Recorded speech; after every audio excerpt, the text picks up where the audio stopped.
আজকে আপনাদেরকে বলবো আমি হচ্ছে ইউকের ওয়েদার নিয়ে। কী বলবো, মানে কিচ্ছুই বলার নাই। মানে গতকালকে কী হয়েছে ঘটনাটা আমি শেয়ার করি।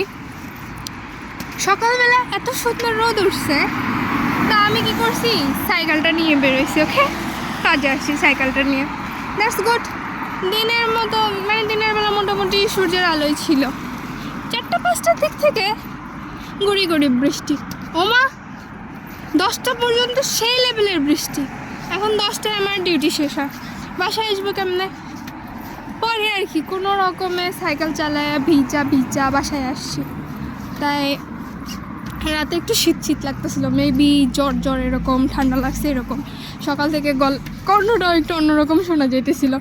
তা আমি ভাবছি যে আজকে আর রিস্ক নিব না। তারপর আবার সকাল থেকেই দেখি আজকে সকালে বৃষ্টি ঘুরাইতেছে।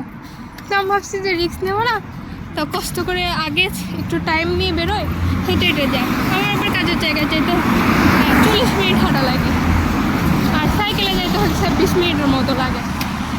তা ওই চিন্তা করে আর কি করার, আসলাম। এখন ভালো কথা, ছাতা নিয়ে টুকটুক টুকটুক করে চলে আসছি। সকালে কাজ করছি, তারপরে আর কি দুপুরের পর থেকে দেখি রোদ উঠছে। দেখেন বৃষ্টি হয়েছে যে রাস্তা ভেজা ভেজা, বাট এখন কোনো বৃষ্টি নাই, আকাশ পুরো পরিষ্কার। চাঁদ মামা আকাশে সুন্দর করে তাকায় আছে আমার দিকে, দেখা যায় ওই যে চাঁদ মামা আর হচ্ছে লাইট, পার্থক্যটা বোঝা যায় কিনা। যাই হোক, ব্যাপার না। তো এই হলো অবস্থা।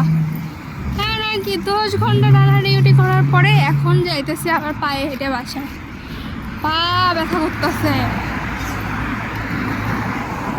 কিচ্ছু বলার নাই, কিচ্ছু বলার নাই। সাইকেল হলে এতক্ষণে বাসায় পৌঁছে যেতাম। এখন কয়টা বেজে যায় না, এখন হচ্ছে আপনার 10:30 বাজে। আরও আপনার মনে করেন 10-15 মিনিট আমার হাঁটতে হবে। এই যে এই হলো অবস্থা, আর কি যে বলবো। ইউকের ওয়েদার কিচ্ছু বলার নাই। যাই হোক, ভালো থাকবেন সবাই। আমার বকবক শোনার জন্য ধন্যবাদ। টাটা।